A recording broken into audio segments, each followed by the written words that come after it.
Hi, it's Lee Rochester here from Wexford Hayes, and I'm with Lorraine Chiroiu, the Chief Executive Officer of AusBiotech. Just to have a brief discussion with her in terms of some of her perspectives on leadership. Lorraine, you've been involved in the biotech sector for a number of years. From your view, what is some of your favourite aspects of being involved in the biotech sector? So many aspects. I've been involved in the sector for over a decade now, and probably if you extend my pharmaceutical experience as well, probably coming up to 2 decades. But there are so many things to love about this sector. We've built a really strong base. I stand on the shoulders of so many people that have done so many great things in this sector.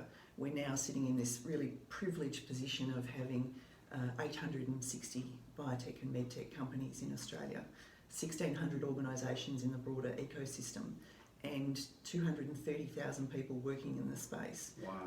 It's a really strong and expansive sector, and it's got so much potential, and I really love the idea that we've got so much potential to shape and change and save people's lives. That really gets me out of bed every morning.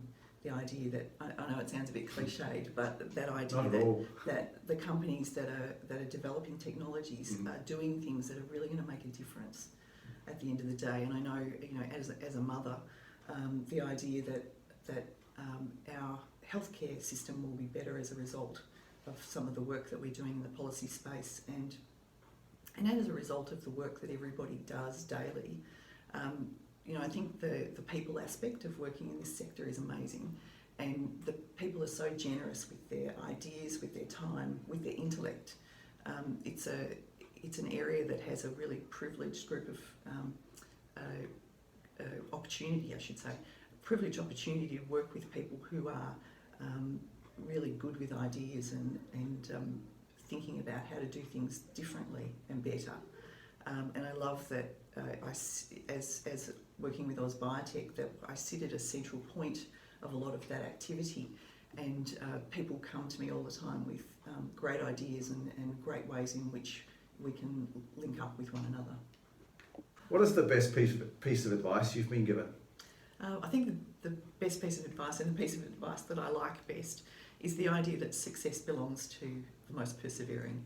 That nothing is a given and nothing is easy if it's really worthwhile. So that idea that I think that idea resonates within this industry, where it takes a lot of hard work to bring a product to market, or to get an idea from the research bench into something that's a solution.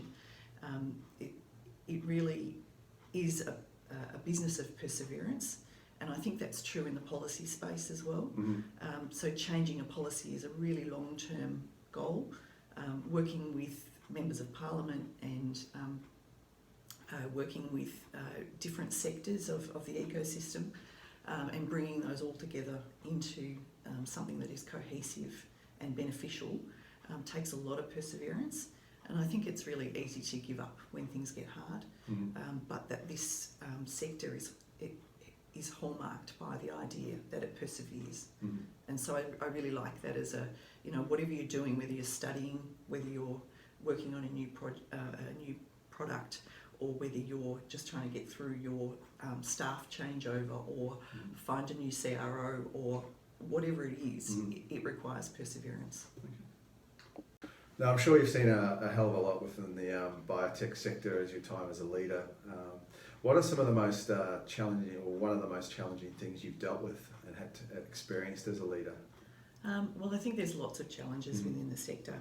Obviously, the attraction of capital and the policy environment that is sympathetic to the development of technologies are challenges. But I think the biggest challenge is getting our heads around the opportunity that's before us. I think while we're working in areas of new technology that require new regulatory pathways and new reimbursement pathways, and a system that's incredibly complex, it's really difficult to decide which opportunities are the ones we should focus in on. We've got, I could sit and write a list of 30 outstanding opportunities for Australian biotech to develop right now. Which ones we focus on and progress. Sometimes it's straightforward. at other times is less obvious. Mhm. So I think that's an ever-present challenge that we deal with in the sector, Okay. but a nice issue to Yeah. have. Very nice issue. Yeah. Now, the last question for today. I mean, what inspires you? What gets you out of bed in the morning to be so energetic and involved in this sector? Yeah. So much, but the two things that stand out are the people that I am lucky enough to work with across the sector, and they're so different. You know, there's some obvious groups like researchers and members of parliament, but all in all, I get to work with interesting people all of the time, and that's really inspiring.